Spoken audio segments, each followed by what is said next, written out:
Aditya Bagri will talk on.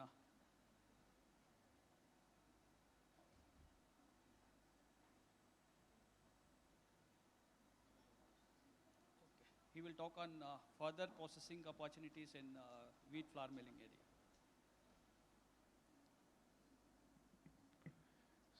So, a very good evening, everyone, and it's indeed a privilege to be here. I represent Bagrrys as a family and as a group. We've been in flour milling for a long time, but we've also spent over 3 decades in food processing, especially in promotion and creation of categories in the breakfast cereal space, which is an allied space, and all the experience that we've had in the breakfast cereal space is thanks to, our journey with flour milling and wheat processing. So I thought this is the perfect platform to, come back and speak about the downstream opportunities. All my esteemed panelists have spoken about various subjects, the scale of the wheat milling industry, the scale of the wheat processing, the kind of improvements we can do at an ingredient level.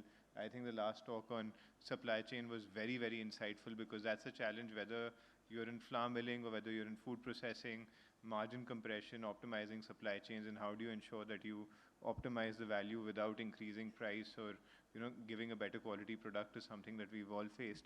But I wanted to talk about the downstream opportunities, specifically once we've grown the wheat, processed the wheat, how do we make sure that the farmer's income specifically doubles? And that will only happen if you're able to extract more and more value-added revenue out of the wheat grain. And essentially, that's the first part of the presentation, which spoke about the fact that only 16 out of 113 metric tons, a million tons is processed, is the one big gap that we see between India and many other parts of the world. And this doesn't just extend to wheat, but across most commodities.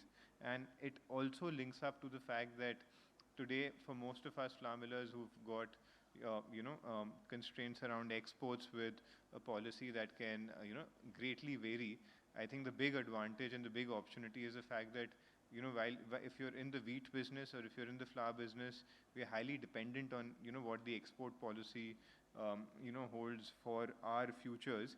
But if you're in the processed food segment, if you're exporting today a value-added product like a biscuit or a breakfast cereal or a malted beverage which has wheat maybe as a primary ingredient, many of those policies don't apply, and one can actually gain greater value. So I think the root case to further value add is extremely strong.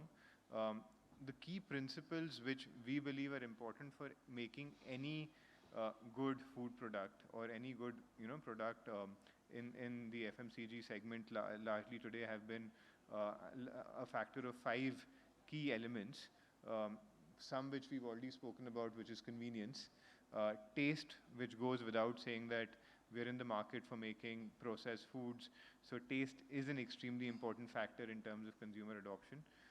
The space which we have been working very passionately on, we've worked a lot on segments for promoting grains like oats in India, is health and nutrition.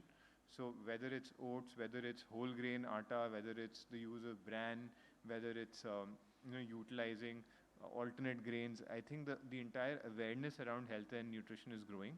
And I think the one big global insight I have from our category of breakfast cereals is that in many developed parts of the world, breakfast cereal is largely flat. It's not really growing because countries like the UK have reached a per capita consumption of 17 kgs per person. So if a person's having 17 kgs of breakfast cereal per annum, there's actually no scope to have more. But what's dynamically happening is that in that static market, the organic cereals, the whole grain cereals, the porridges are growing rapidly, whereas the cereals which were made with a lot of processed ingredients, especially refined flour and sugar, are rapidly declining because there's a huge awareness around health and wellness. So consumers have started moving in that direction, even though it seems from the outside that the overall market is fairly static.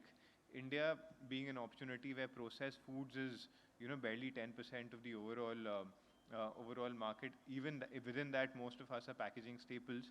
So we still have a very high growth opportunity. I think there's a huge tailwind from unorganized to organized. And I think my submission would be that health and wellness today is leading that charge, that whether you'd like it or not, thanks to consumer activism as well as awareness, we are, making more of our products healthier by either reducing the quantum of maida or making it whole grain. To give an example, we do kids cereals. We launched a kids cereal which was completely maida free, made completely with atta. Some of the largest multinationals who were working with maida recently converted their kids cereals, emulating our recipes which were maida free and removing, antioxidants like PBHQ. So I think health and wellness, is a trend that one should look at and really listen to the consumers in terms of what their needs are. If they need something gluten free, we understand how to process grain. The same expertise can be used to, process gluten free grains. If we need something which has more value add, I would also say that the wheat milling opportunity gives us a lot of learning there, because wheat has been an extremely versatile catalyst. So today, if we take a grain like oats, for example, or ragi, for example, once we blend it in with wheat, it works beautifully. You might have bajra on its own, or ragi on its own, or jawar on its own, and it may not be very palatable. But today, for millets to be successful at a processed food level, whether it's cookies, breakfast cereal, or many other, kind of processed foods, brands have relied heavily on the fact that it's the wheat that binds it together. So I think we have to find new application on that front.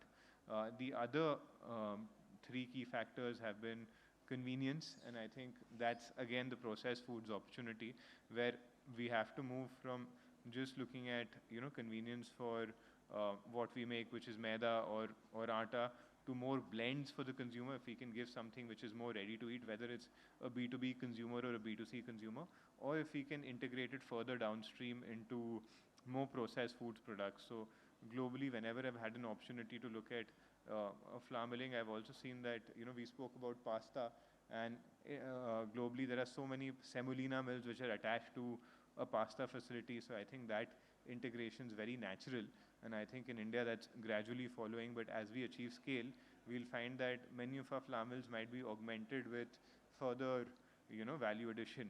Maybe the flour mill capacity might be X and the processed food capacity might be a fraction, but even if we're able to realize a fraction of that upside into a higher rate per kilo, eventually that's all going to transcend down to the value chain of the farmer. The last part which I wanted to speak about, which is the hardest to do, is the fact that you need to create trust, you need to create an aspirational value for what we make. Whether it's our recipe, it's actually creating brands in the wheat space or the processed food space, which we come with. Most of us have been manufacturers. Many of us have built, very successful brands as well. But I think retaining that and transcending that over time to consumers of today, because what we've also realized in the last one decade is that brand loyalty today in India is actually at an all-time low, thanks to channel disruption, thanks to e-commerce channels coming up, Q-commerce coming up. Today, the number of consumers who are willing to try new brands and new products has gone up. So whether you're an aspiring entrepreneur trying to start a new brand, or whether you have a very strong legacy brand, you have to keep on evolving the product to make sure that it is relevant, with today. And I think that's one key insight we've learned, that constantly, revisiting what the threshold is in terms of health and nutrition, convenience. Can we offer the same product in a cup? Can we offer the same product in a sachet? Can we pre-blend a flour that we were giving and make it, ready to consume? Those are insights that we are working with. And I think that factor of convenience as well as brand and building that decades of trust is very important. Obviously, the marketing side of it, creating hedonistic value with social media has been extremely important, and I think that will continue. The other part where I feel as processors, which we lack, is the fact that, in the wheat supply chain, the traceability still contained is quite low. We process oats. Oats is not a grain which is native to India, but out there we get perfect farm grade traceability, because the farms outside India which are processing oats have the ability to actually give us farm gate traceability. I believe that's happening a lot more in India now, but as processors, we have to actually relay back what grade we want, whether it's high protein, high gluten, durum wheat, whether it's a certain grade of wheat. We always talk about farm to fork, that whatever is made in the farm is what as processors we should be manufacturing. But actually as brand owners and as processors and as people talking to the customer, it's our responsibility to educate more downstream that this is what we want. We want traceability. We want this particular variety at this particular grade. It's happening in many products, and I think wheat being the scale at which it is, I think it'll gradually happen in small fractions.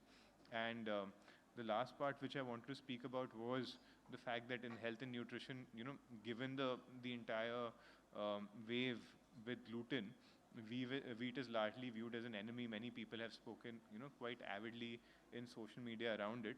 Having said this, the grain is extremely versatile with protein, with fiber, very low overall on the fat levels, and extremely neutral on the taste palette. So if you're able to actually overcome some of those narratives and focus on the positives of wheat, which is when we don't actually remove the fiber of wheat and work with whole grains or work with the fiber part, I think then there's an entire conversation around digestive health, around high protein, that the wheat grain becomes a part of. Globally, I've seen breakfast cereals use gluten to actually sell as a high protein, breakfast cereal. There's Weetabix, which is a very popular brand in the UK. They have a high protein Weetabix, which uses gluten to actually to promote. So I think as processors and marketeers, we have to revisit how we position the wheat grain, especially in an environment where awareness is, sometimes not for the grain itself. But these were just some comments and insights, and thank you so much again for having me here.